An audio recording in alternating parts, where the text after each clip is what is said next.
Well, hello. We're going to be painting that barn, and we're going to start with a relatively uh, tight drawing of the barn itself, only because it's architectural. And the strange thing about this is that because it's dilapidated, as you can tell by the loose slats. Uh, we want to try to get that to be somewhat accurate. Only because when we start to paint, we don't want to try to embellish these things with a brush and still keep the solidity of the barn. So right now what I'm doing is I'm working on the sky, which is a combination of cerulean blue and ultramarine blue. There was also a very slight, I have a color called opera pink, and that gives you that little bit of pink tone, usually that happens around sunset and sunrise. Now I'm working on the trees. Traditionally, I always work from back to front, so I'm working on the surroundings. By doing that, it helps you create. What you could do is you can test the colors and the values to what you're going to be painting in the foreground, so you'll know how dark or how light you can go with your foreground images, such as the barn in this case. So I'm really putting a lot of paint down there. Right now it's basically wet into wet. It started out wet on dry, which is what I'm doing now. But I like to build up, so this way some of those, the first color that you put down remains, while the darker washes sort of give you that shadow effect. And that's what we want to try to do in these images. So, always start with like a lighter color, a strong color, and in this case we're just darkening that tree mass. So we're just adding in basically what I'm using. It's a sap green, permanent green, if you guys need to know the colors exactly. The yellow is cadmium yellow with a little bit of yellow ochre, just to make it a little bit more natural looking. Now here, my feeble attempt to try to make a little clearing, but you'll see I go back and I think I scrub that out because it's so wet in there, everything is just kind of clogging up, which is okay. We'll go back to that later. Still adding darks, trying to foresee how that barn is going to contrast against the trees, without going too dark with the trees as well. So we want to get dark, but we don't want to get too dark where they're going to compete with the darks in the foreground. All right, you never want to have that happen in your painting. So adding more darks, trying to shape up the trees now. Now right there I just used a little bit of water, just a spray, just to keep it workable. And you can see that the water color is just kind of bleeding in, which is exactly what I wanted to do. However, there's some points where I want it to be a little dry, so that we can get actual shapes showing through. And that's what I'm doing there with the trees in the background, just to indicate something, so it doesn't look like, just this nebulous mass. This is basically, there was a little dry grass. This was in October. The trees were just starting to tinge early October. They were just starting to get a little brown. The interesting thing with this image is that the photograph was a composite. So if you reference back later on after the video, you can almost see that the barn was from one image, the fence was from another image, and the background was from Composite Park, which is close to where I live. It's a New York State park. Um, it used to be the Marshall Field Estate. Marshall Field was, I believe, owned a chain of department stores in the, I think the 19th century, early 19th century. Um, I'm sorry, early 20th century, late 19th century. Excuse me. So now I'm adding some green. Again, I'm trying to create the context in which the barn exists in. Okay, so and keeping everything nebulous, suggestive is exactly what you want to do here. It's almost like totally contrary to the drawing, right? Um, the drawing is going to kind of anchor us and support the structure, and the colors that we put on are going to be, they're going to be very loose and again suggestive too. The slats are going to have different colors.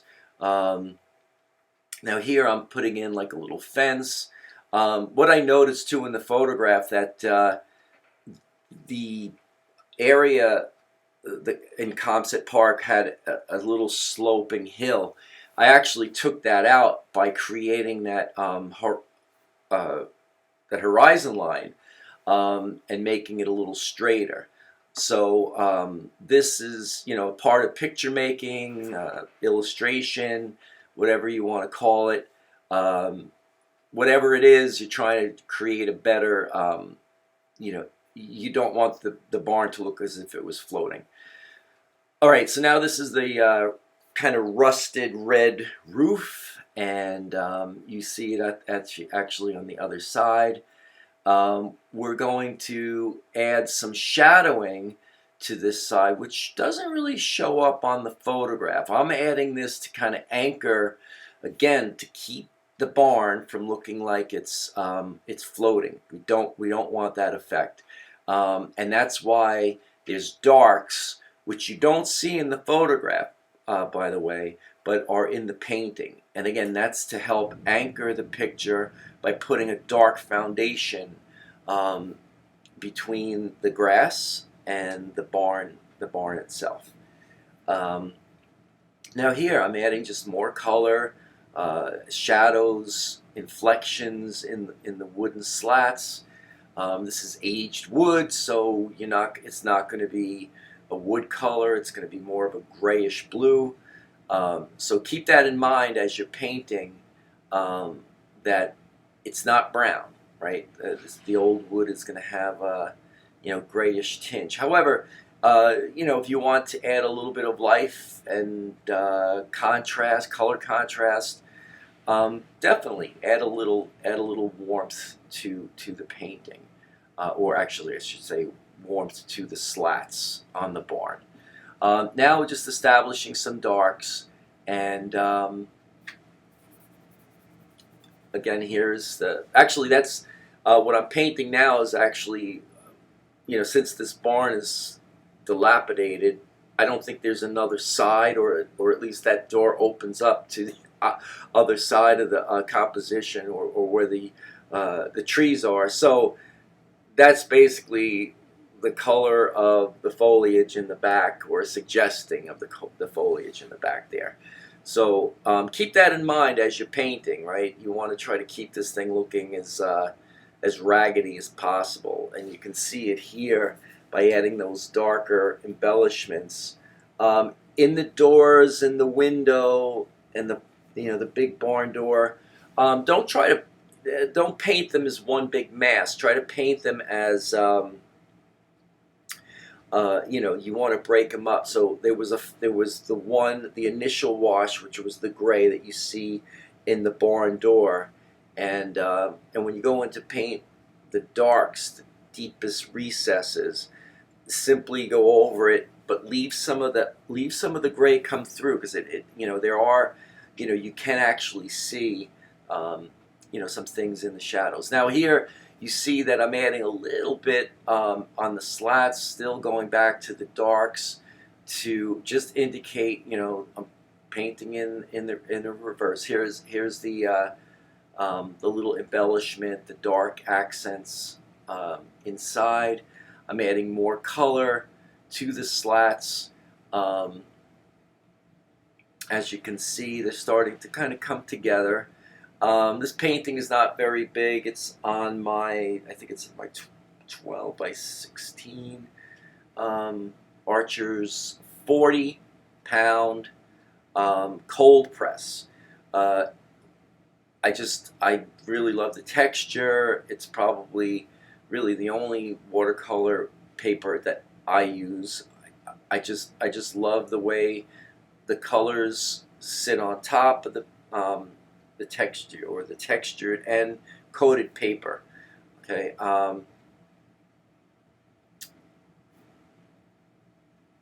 Now just adding a little bit more of the details in between the slats. Now here, notice that I painted right over the fence in the green. Something like this, if it's going to be darker, you don't have to paint around these things. In fact, it's probably better if you don't, because now the green underneath is actually affecting the paint. So if you wanted to keep that lighter, you would have stopped right there. That would have been fine. I think I go back, well, I go back quite a few times just to add some more interest to that fence, which, by the way, was from another picture, another photo reference. So this is kind of like a composite of many different photographs to create one scene. And maybe I'll do a video on that too at one point. I work in Photoshop when I do this, but you don't necessarily have to. You can just draw from the few different references that you have. Now here I'm going back and I'm adding some dark shades just to give it a little dimension. More dark just underneath. Trying to create some texture, some grass texture. More accents as we go.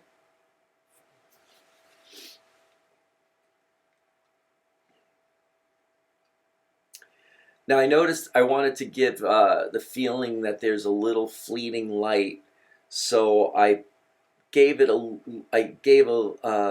side, the far right side, a little bit of yellow, just to give it that feeling that maybe it's the sun setting light, or the soft evening light is coming through and the sun is setting. So it has like that golden feel. Now here again, I'm working in the reverse. I'm painting around the form, right? And also coming back in and anchoring, okay? Putting more darks on the bottom, which again, if you look back at the photograph, you'll see that it's different. So what you guys can do is, since you're watching this on the computer, if you have the ability to do a screenshot, which most of us do on mobile devices or desktops, laptops, you can do it. And then you can save the photograph and then paint from the photograph from the screenshot. Just simply pause the image and then take a quick shot. I do that all the time. Actually, I find some great images if I'm watching movies and there's beautiful scenery. I always kind of take something from the cinemas, right? So you can actually use moving images, right, from movies, videos, whatever, and just pause them, right? So now with YouTube, you can kind of take a few things here and there. Of course, doing them as studies, but sometimes if you find a beautiful background, you can always paint them in and change them too. What I usually do is I usually flop them if they look too identifiable. That's an old illustration technique. Since I am an illustrator, you have to change what you're working from. There was a law, not a law, but kind of like this unwritten rule that if you change an image at least 15%, it becomes you can use it. So just be careful though. I wouldn't take something that's very recognizable and paint it. You can get into a lot of copyright trouble too with that. But if you're doing something for yourself and just basically all these references were things that I had taken from different sources, right? Different areas. So, but every once in a while, I will use someone else's photograph. Usually, the stuff that I do on my YouTube channel are usually things that I've photographed, or some friends. So there you go. So we're coming to the end here. I think we have one more segment. Now, here I'm using a little opaque paint. I just want to get a little bit more texture, some different color. Now that's pretty bright, right? So I'm going back, I'm adding a little, because it's basically a little stick holding up the fence. So I wanted to make it look semi-round. Now here I am, what I do here is I splatter around the, to get those little doodads, whatever they're called. Makes it look like there's some foliage now. Now I'm actually painting the foliage. But now you can see that there's some texture. Now while I have that paint on my brush, I'm trying to find places where I could use a little contrast, a little color contrast. And that green seemed to work well right there. Now coming back with more green, maybe this is some patches of weeds or foliage or whatever that are still holding on to their greenness, right? So adding those in too. Yeah, so here we go. I'm adding a little bit more texture. Now, if you guys want to do this wet into wet, you can. I kind of like getting texture this way, where I'm working wet on dry, because you can still get some breakups of light and dark, basically where you can see the brown. I kind of like having, some of those striations in the paint. But you can do this wet into wet too. Just make sure you have, like an equal amount of some dry brushing, some harder edges too. Now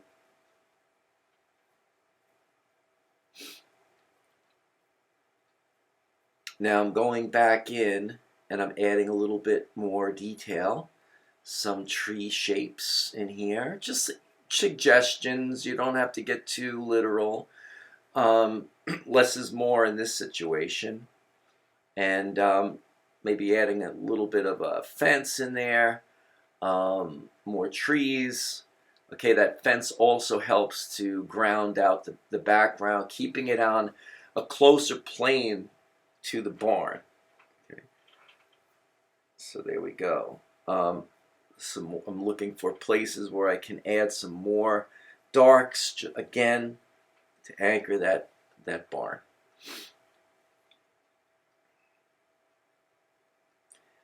Now, more opaque color, I'm trying to do just a few little grass indications here.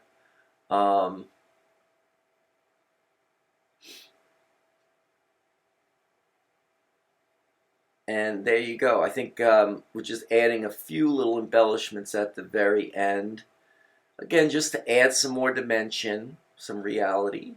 A lot of times I'll put a color down, but I'll take my finger and tap it. That's just to lift it up so it doesn't look so obtrusive. So that's one way that you can add add opaque paint.